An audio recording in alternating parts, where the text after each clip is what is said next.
BMCVTC Hindi इस channel के video देखने के बाद हमें क्या करना है? बहुत आसान सी बात है बच्चों।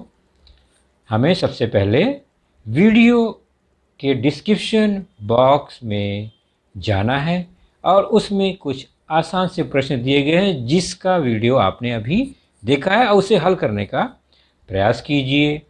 उसके बाद उसी डिस्क्रिप्शन बॉक्स में इस वीडियो से संबंधित अपने मत व्यक्त कीजिए।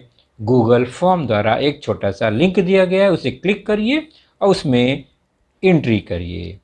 और अंत में जाते जाते हमें इस चैनल को लाइक करना है, सब्सक्राइब भी करना है ताकि आने वाले वीडियो की जानकारी आपको मिलती रहे। तो है ना आसान सा काम? चलिए देखते हैं अपना वीडियो।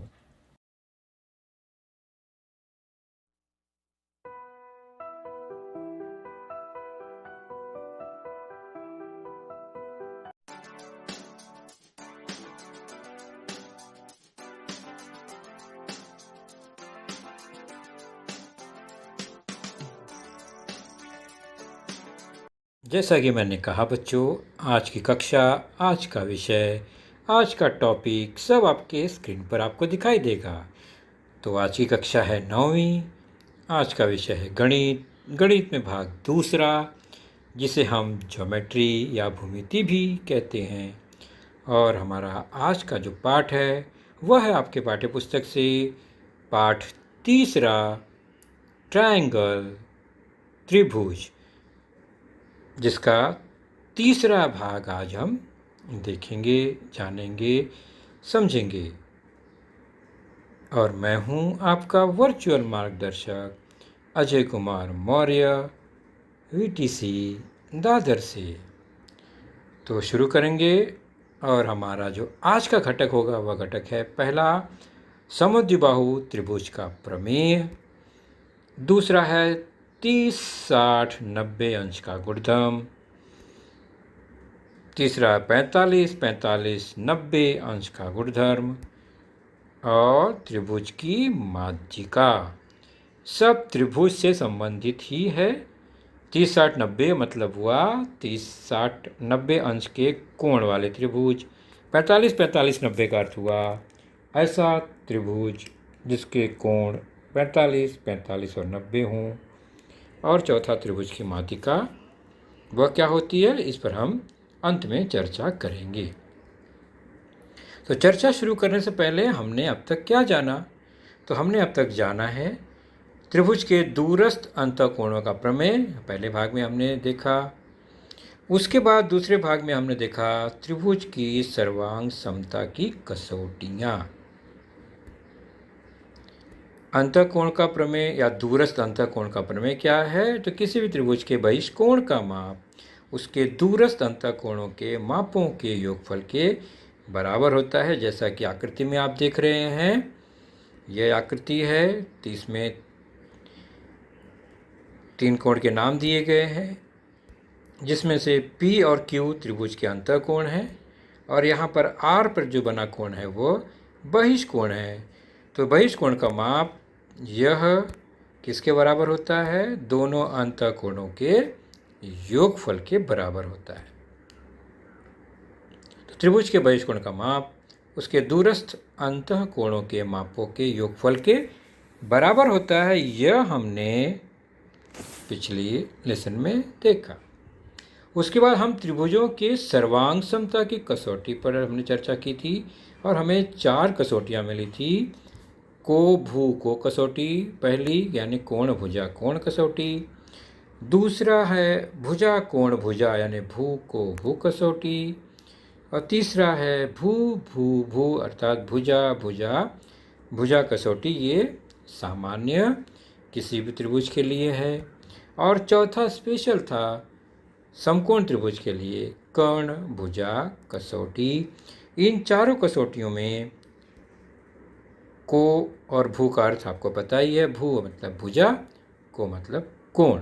और ये किस तरह से लागू हुआ, कैसे वो सर्वांगसम होते हैं, इसकी चर्चा भी हमने दूसरे भाग में की थी। अब हम देखते हैं आज की चर्चा का पहला घटक, आइसोसेलेस ट्रायंगल थ्योरम अर्थात समद्विबाहु त्रिभुज का प्रमेय, जो कि आपके पाठ्य पुस्तक में पेज नंबर 33 पर विस्तार से दर्शाया गया है। तो हम केवल स्क्रीन पर अच्छे से उसको समझने का प्रयास करेंगे, देखकर समझने का प्रयास करेंगे। जहाँ पर लिखने की बात आएगी, देखकर नोट करने की बात आएगी, थ्योरम को लिखने की बात आएगी, वहाँ पर आप पाठ्य पुस्तक का उपयोग अवश्य करेंगे, ऐसी आपको सूचना भी दी जाएगी। तो समद्विबाहु त्रिभुज का प्रमेय देखते हैं। यह एक त्रिभुज है, नाम ABC, त्रिभुज ABC, और यह एक समद्विबाहु त्रिभुज है जिसमें AB और AC ये दो भुजा सर्वांगसम है। दो भुजा सर्वांगसम है, इसलिए इसका नाम समद्विबाहु त्रिभुज है। अब भुजा AB की सम्मुख एक कोण है C, और दूसरी भुजा जो है सर्वांगसम AC, उसके सम्मुख एक कोण है B। तो दोनों सर्वांगसम भुजा के सम्मुख कोण यहाँ पर क्रमशः C और B हैं। अगर हम माप कर देखें, B का माप कितना है आप देख रहे हैं, 72 डिग्री, 72 अंश। और C का माप अगर देखें तो वह भी 72 अंश ही है, 72 डिग्री। मतलब अगर भुजा समान है किसी त्रिभुज की, यानी दो भुजा समान है, तो उसके सम्मुख कोण भी समान होंगे। तो यह प्रत्यक्ष प्रयोग द्वारा हमने जांच किया कि समद्विबाहु त्रिभुज में सर्वांगसम भुजाओं के सम्मुख कोण के माप समान होते हैं।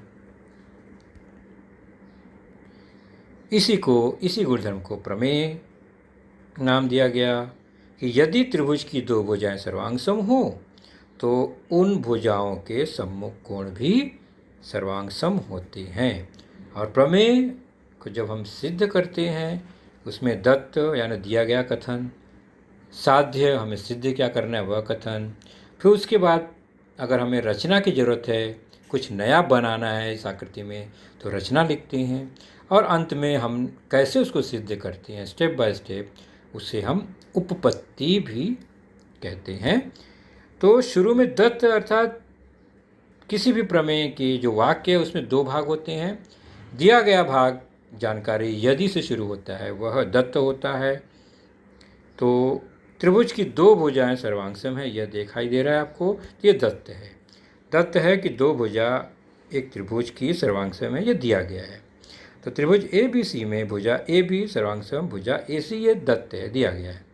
और ये सब कथन आकृति को देखकर ही हम लिखते हैं उसके नाम को। तो दत्त तो हो गया, उसके बाद हम साध्य पे चलते हैं। साध्य मतलब प्रमेय का वाक्य का दूसरा हिस्सा, जो कि तो के बाद शुरू होता है, यदि से पहला हिस्सा और तो के बाद दूसरा हिस्सा। तो साध्य क्या करना है, जो आखिरी हिस्सा है कि सम्मुख कोण सर्वांगसम होते हैं, ये सिद्ध करना है। अर्थात आकृति के अनुसार कोण ABC और कोण ACB सर्वांगसम है, यह हमें सिद्ध करना है। तो दत्त और साध्य कैसे लिखते हैं ये आपने जाना। अब अगर हम बिना कुछ रचना किए अगर सिद्ध करते हैं तो रचना की आवश्यकता नहीं है, लेकिन यहाँ पर हमें रचना करनी होगी। क्या रचना करनी होगी? अब हम जो शीर्ष बिंदु है A, वहाँ से उस कोण को समद्विभाजित करेंगे, यानी कोण BAC को दो भागों में, समान दो भागों में बांटने के लिए एक रेखाखंड खींचेंगे। तो रचना हुआ कि कोण BAC का एक समद्विभाजक खींचा। तो हमने खींचा कि जो BAC को दो समान भागों में बांट दे, उसका नाम हमने रख दिया AD, और D जो है वो BC पर है। अब यह समद्विभाजक खींच दिया हमने। अब दो त्रिभुज बन गए यहाँ पर, त्रिभुज ABD त्रिभुज ACB। ये दोनों त्रिभुज को हम सर्वांगसम सिद्ध करेंगे, और त्रिभुज सर्वांगसम सिद्ध हो गया तो संगत कोण भी सर्वांगसम होंगे, और हम लिख सकेंगे कि कोण ABC और कोण ACB सर्वांगसम है। तो इसकी उत्पत्ति आप पाठ्य पुस्तक से देखकर पूरा कर लेंगे। क्या लिखना है ये आपको अच्छी तरह से समझ में आ गया हो गया। तो दोनों त्रिभुज को ध्यान से देखेंगे तो एक भुजा AD दोनों में है। कोण चूँकि समद्विभाजक बनाया है हमने कोण का, इसलिए वो दोनों कोण भी सर्वांगसम हुए। और जो भुजा AB और AC वह दिया गया है पहले से ही कि त्रिभुज की भुजा सर्वांगसम है। तो भू को भू कसौटी से दोनों त्रिभुज सर्वांगसम हो जाएंगे, और उसके बाद संगत कोण भी सर्वांगसम हो जाएंगे। इसकी उत्पत्ति आप पाठ्य पुस्तक से देखकर अच्छी तरह से लिखेंगे पेज नंबर 33 पर। तो हमने भू को भू कसौटी से त्रिभुज सिद्ध किया। ये पहला तरीका था जो कि पाठ्य पुस्तक में दिया गया है। इसी को हम दूसरी कसौटी से भी कर सकते हैं। कैसे?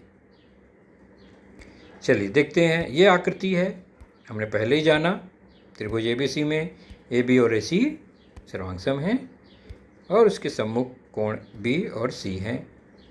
प्रमेय है यदि किसी त्रिभुज की दो भुजाएं सर्वांगसम हो तो उन भुजाओं के सम्मुख कोण भी सर्वांगसम होते हैं। दत्त जैसा कि दिया गया है पहला हिस्सा, त्रिभुज की दो भुजाएं सर्वांगसम हैं AB और AC। साध्य है उनके सम्मुख कोण सर्वांगसम है, यह हमें सिद्ध करना है। कोण ABC और कोण ACB सर्वांगसम है, यह हमें सिद्ध करना है। और यहाँ पर अब दूसरा तरीका है रचना में। पहले हमने कोण समद्विभाजक खींचा कोण A का। अब क्या करते हैं, कोण A से बिंदु शीर्ष बिंदु A से BC पर एक शीर्ष लंब खींचते हैं। तो AD लंब खींचा, समकोण बन गया। वो लंब खींचते ही वो समकोण हो गया। अब ये दोनों त्रिभुज को ध्यान से अगर हम देखें तो AD लंब BC है ही है। दोनों त्रिभुज को ध्यान से देखें तो दो छोटे समकोण त्रिभुज बन गए हैं। ओके, तो उत्पत्ति में क्या बदल जाएगा, कर्ण जो है वो भुजा है, वह त्रिभुज की तो सर्वांगसम है, दिया गया है। और एक भुजा AB सामान्य है, भुजा AD सामान्य है। तो कर्ण भुजा प्रमेय से भी ये दोनों त्रिभुज सर्वांगसम सिद्ध हो जाएंगे, और त्रिभुज सर्वांगसम सिद्ध हो गए तो जो संगत कोण है B और C वह भी सर्वांगसम होंगे। तो यह एक दूसरा तरीका था। चाहे भू को भू से सिद्ध करिए, चाहे कर्ण भुजा प्रमेय से सिद्ध करिए। तो पहला हमने देखा आज के चर्चा घटक समद्विबाहु त्रिभुज का प्रमेय। दूसरी चर्चा 30, 60, 90 का गुणधर्म। हमने पिछली कक्षा में भी इसकी चर्चा की है। क्या होता है ये, तो मान लीजिए कोई त्रिभुज है 30, 60, 90 मतलब एक 90 है, एक मतलब समकोण त्रिभुज ही हुआ। बाकी दो कोण 30 और 60 अंश के हैं। तो यहाँ पर हम दो त्रिभुज में इसको चेक करेंगे। त्रिभुज ABC और त्रिभुज PQR में ABC में B समकोण है 90 अंश का, और PQR में Q समकोण है 90 अंश का। पहले त्रिभुज में A जो है वो 30 अंश का है, और C जो है वो 60 अंश का है। तो ये 30, 60, 90 का त्रिभुज हुआ। और दूसरे त्रिभुज में P जो है 30 अंश का है, और R जो है वो 60 अंश का है। तो क्या गुणधर्म मिलता है इसमें, तो भुजा की लंबाइयों का गुणधर्म है। इसमें क्या है, हम प्रत्यक्ष प्रयोग द्वारा देखते हैं। सबसे पहले क्या करेंगे, हमने इस पट्टी से इस भुजा को मापा, फिर से माप पीछे चले गया तो इसकी लंबाई मिली 4 सेंटीमीटर। ओके, ये भुजा जो है 4 सेंटीमीटर है, जो कि 30 अंश के सामने की है। अब क्या करते हैं, कर्ण की लंबाई नापते हैं। तो कर्ण की लंबाई हम देख रहे हैं वह 8 सेंटीमीटर है। गुड। तो इस त्रिभुज में हमें दिखा कि जो कर्ण की लंबाई है उसकी आधी जो है वो 30 अंश के सामने की भुजा की लंबाई है। चलिए, एक त्रिभुज में हो सकता है संयोग हो, दूसरे त्रिभुज में चेक करते हैं। अलग आकार का है, इसमें 30 अंश के सम्मुख भुजा की लंबाई है 1.2.5 सेंटीमीटर और इसके कर्ण की लंबाई चेक करते हैं तो यह है 5 सेंटीमीटर। तो यहाँ भी हम देख रहे हैं कर्ण की लंबाई जो है वो 30 अंश के सामने जो भुजा की लंबाई है उसका दुगना है, या दूसरी भाषा में हम कहें कि दोनों त्रिभुजों में 30 अंश के सामने की जो भुजा है उसकी लंबाई कर्ण की लंबाई के आधा है, हाफ है, 1/2 गुना है। तो यहाँ पहले त्रिभुज में BC बराबर AC का आधा और दूसरे त्रिभुज में QR बराबर PR का आधा। तो 30, 60, 90 के त्रिभुज में 30 अंश के सामने की भुजा की लंबाई कर्ण की आधी होती है। पेज नंबर 35 पर है ये आपके।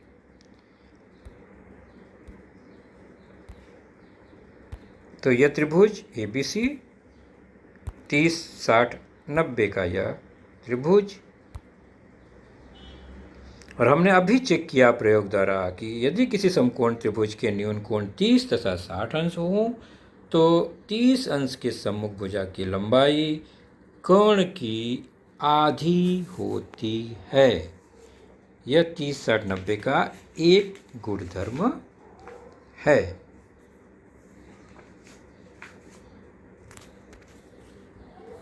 तो AB की लंबाई जो कि 30 अंश के सामने की है वह कर्ण AC की आधी होगी इस आकृति में। यह पहला गुणधर्म मिला, इसे याद रखेंगे हम कि किसी भी 30, 60, 90 के त्रिभुज में 30 अंश के सामने की भुजा की लंबाई कर्ण की हमेशा आधी होती है। उसी प्रकार अगर हम चेक करें 30, 60, 90 के त्रिभुज में तो एक भुजा और है जो कि 60 अंश के सामने की भुजा होगी और उसकी लंबाई अगर हम कैलकुलेट करें तो वह कर्ण की लंबाई की कर्णी 3/2 गुना होगी। कितनी होगी? कर्णी 3/2 गुना होगी। 30 अंश के सामने की भुजा 1/2 गुना होती है कर्ण की, और 60 अंश के सामने की भुजा कर्ण की कर्णी 3/2 गुना होती है। तो 30, 60, 90 में यह दो गुणधर्म हमें मिलता है। तो यहाँ BC जो है वो 60 अंश की सम्मुख भुजा है, इसकी लंबाई होगी कर्ण AC की कर्णी 3/2 गुना।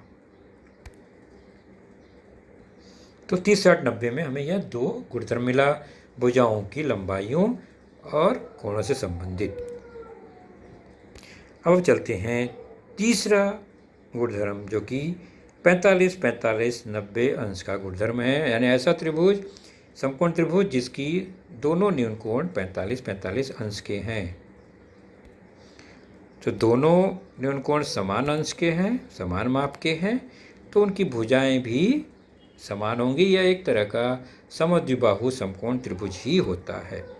तो इस आकृति में त्रिभुज ABC में B समकोण है और A और C 45, 45 अंश के हैं।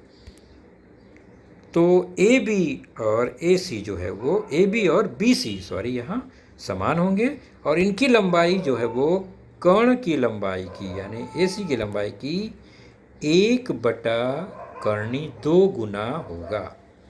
एक गुणधर्म इसमें कि दोनों जो भुजाएं हैं आधार और ऊंचाई उसकी लंबाई कर्ण की 1/2 गुना होती है। तो 45, 45, 90 का गुणधर्म कहता है कि यदि समकोण त्रिभुज के न्यून कोण 45 अंश हों तो 45 अंश के सम्मुख भुजा की लंबाई कर्ण की आधी होती है। सॉरी, आधी नहीं, 1 बटे कर्णी 2 गुनी होती है। ध्यान रखिए, आधी नहीं होती। अब पेज 36 पर इसे सिद्ध किया गया है।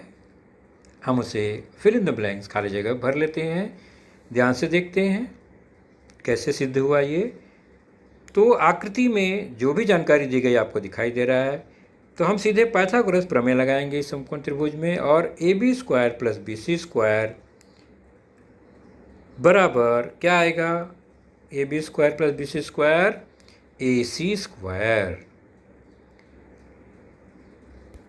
और AB और AC तो समान है, 45 के सामने की भुजा है ये। तो AB को हम 2 बार लिख देंगे, BC की बजाय भी AB लिख देते हैं। तो AB स्क्वायर AC स्क्वायर के बराबर हुआ। जोड़ देंगे तो 2AB स्क्वायर वो बराबर किसके हुआ? AC स्क्वायर के। इसका मतलब AB स्क्वायर क्या हो जाएगा? AC स्क्वायर बटे 2। अर्थात AB क्या हो गया? AC स्क्वायर का वर्गमूल AC और बटे 2 का वर्गमूल बटे कर्णी 2।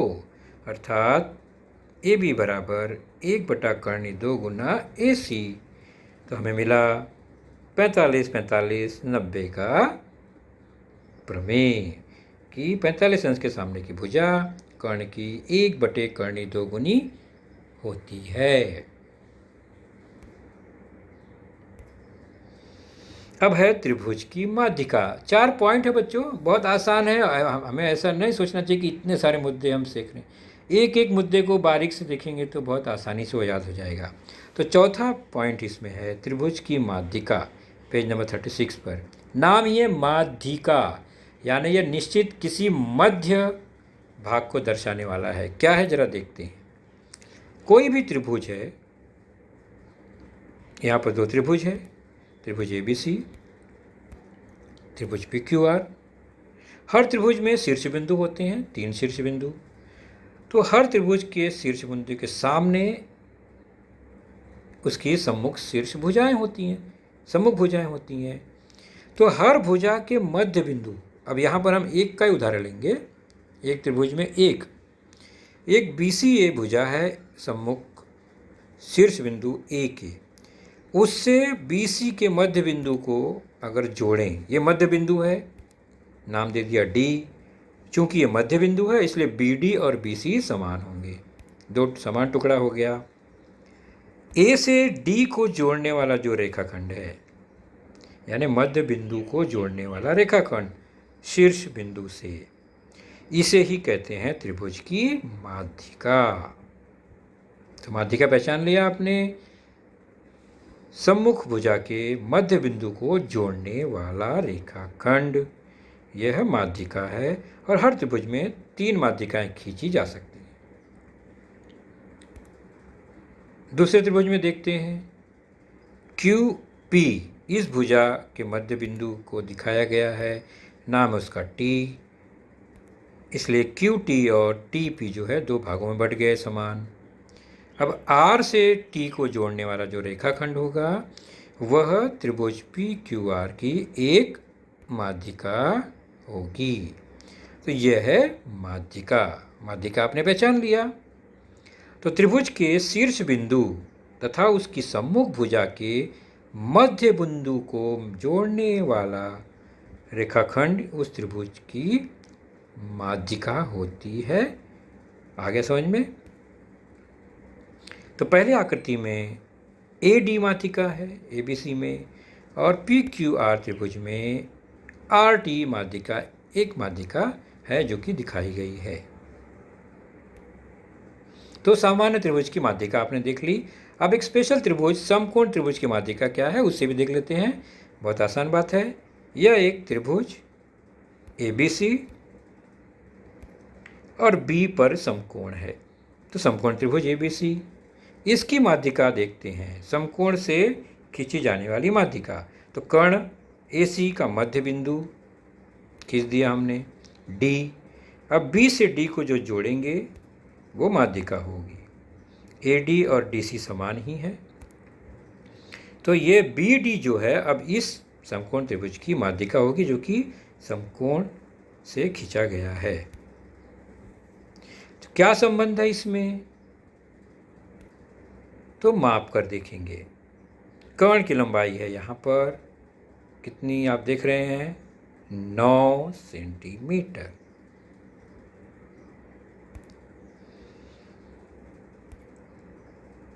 तो AC 9 है और माध्यिका की लंबाई हम देखते हैं 4.5 सेंटीमीटर। तो माध्यिका 4.5 सेंटीमीटर है। ध्यान से देखने पर हमें यह पता चलता है कि AC का जो दो हिस्सा है 4.5 उसी के बराबर माध्यिका भी है, अर्थात कर्ण की आधी है। तो समकोण त्रिभुज की जो माध्यिका है वह कर्ण की लंबाई की आधी होती है। तो रेखा BD यहाँ माध्यिका है और BD 4.5 है, AC 9 सेंटीमीटर है। तो BD जो है वो आधा है किसका, AC का।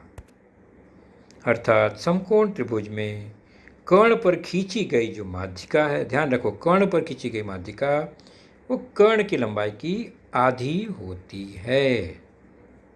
चलिए हम सीधे प्रश्न संग्रह की ओर चलते हैं। 3.3 प्रश्न संग्रह पेज नंबर 38 पर है ये। तो मैं कुछ हिंट दूंगा, कुछ हिस्सा जो बाकी रहेगा उसे आप स्वयं पूरा करेंगे। किताब का ही प्रश्न है, आकृति 3.37 में जानकारी देखें। तो यह आकृति है, दो त्रिभुज जुड़े हुए हैं, नाम है त्रिभुज ABC और त्रिभुज BDC। उनमें भुजाओं की लंबाई AB और AC समान है, नीचे वाले में BD और DC समान है। नीचे त्रिभुज में B का मान 60 अंश दिया गया है, ऊपर के त्रिभुज में C का मान 50 अंश दिया गया है। तो ऊपर वाले त्रिभुज में B का मान यानी X का मान बताना है और नीचे वाले त्रिभुज में C का मान अर्थात Y का मान बताना है। तो X और Y का मान आप बता लेंगे, फिर ABD और ACB यानी जो B और C पे बड़े कोण बने हैं दोनों, वह आसानी से बना देंगे। जब X Y पता चल गया तो जोड़कर हम वो निकाल ही लेंगे। तो शुरू कैसे करेंगे, त्रिभुज ABC ऊपर वाला समद्विबाहु त्रिभुज है, निशान से पता चल रहा है, जानकारी से पता चल रहा है, इसलिए उसके सम्मुख कोण सर्वांगसम होंगे, अर्थात कोण ABC और कोण ACB ये सर्वांगसम। गुणधर्म हमें पता ही है समद्विबाहु त्रिभुज का प्रमेय। अब चूंकि ABC X है और ACB 50 है तो X बराबर 50 मिल गया। ओके, ठीक उसी प्रकार त्रिभुज DCB भी एक समद्विबाहु त्रिभुज है, तो यहाँ भी सम्मुख कोण सर्वांगसम होंगे। तो कोण DCB और कोण DBC ये सर्वांगसम हुए। DCB Y है और DBC दिया गया है 60, तो Y बराबर 60। तो X का मान 50 अंश, Y का मान 60 अंश हो गया। अब बाकी जो त्रिभुज के कोण बचे हैं उसको आप आसानी से ज्ञात कर सकते हैं। चलिए दूसरा प्रश्न देखते हैं। समकोण त्रिभुज में कर्ण की लंबाई 15 हो तो उस पर खींची गई माध्यिका की लंबाई ज्ञात कीजिए। यहाँ आकृति की कोई विशेष जरूरत नहीं है, नाम समकोण त्रिभुज है, कर्ण की लंबाई दी गई है, माध्यिका की पूछी गई है, तो हम सीधे सीधे कर्ण लिखेंगे 15 दिया गया है, माध्यिका पूछा गया है और हमें अच्छी तरह से पता है यह प्रमेय कि समकोण त्रिभुज में कर्ण पर खींची गई माध्यिका कर्ण की आधी होती है, इसलिए माध्यिका बराबर 1/2 गुणे कर्ण अर्थात 1/2 गुणे 15। हल करने पर आएगा 7.5। तो माध्यिका की लंबाई हो गई 7.5। बहुत ही आसान सा यह प्रश्न रहा। चलिए अब तीसरा जो प्रश्न है उसको देखेंगे हम। त्रिभुज PQR में Q 90 दिया गया है यानी समकोण है पी क्यू 12 है, क्यू आर 5 है तथा क्यू एस भुजा पी आर पर माध्यिका है। तो क्यू एस की लंबाई ज्ञात कीजिए। तो आकृति देखेंगे, यह त्रिभुज पी क्यू आर बना दिया हमने, क्यू 90 है, ये भी बना दिया हमने, पी क्यू 12 है और पी आर पर एक माध्यिका है, बिंदु एस है। तो पी एस और एस आर समान हो गए और क्यू एस माध्यिका है। और लंबाइयाँ क्या क्या दी गई है? लंबाइयाँ दी गई हैं पी क्यू 12, क्यू आर 5, ये दिया गया है। तो क्यू एस निकालना है, मतलब माध्यिका की लंबाई निकालना है, और माध्यिका की लंबाई निकालना है समकोण त्रिभुज में, तो कर्ण की लंबाई का पता होना चाहिए। तो पहले हम कर्ण की लंबाई निकालेंगे, बहुत आसान है, ये समकोण त्रिभुज है, इसलिए समकोण त्रिभुज पी क्यू आर में पाइथागोरस प्रमेय से हम पी आर की लंबाई निकालेंगे। तो पी आर का वर्ग बराबर पी क्यू का वर्ग धन क्यू आर का वर्ग। तो यह हो गया पी क्यू 12, 12 का वर्ग, क्यू आर 5, 5 का वर्ग, 12 का वर्ग हो गया 144, 5 का वर्ग 25, दोनों मिलाकर हो गए 169, 169।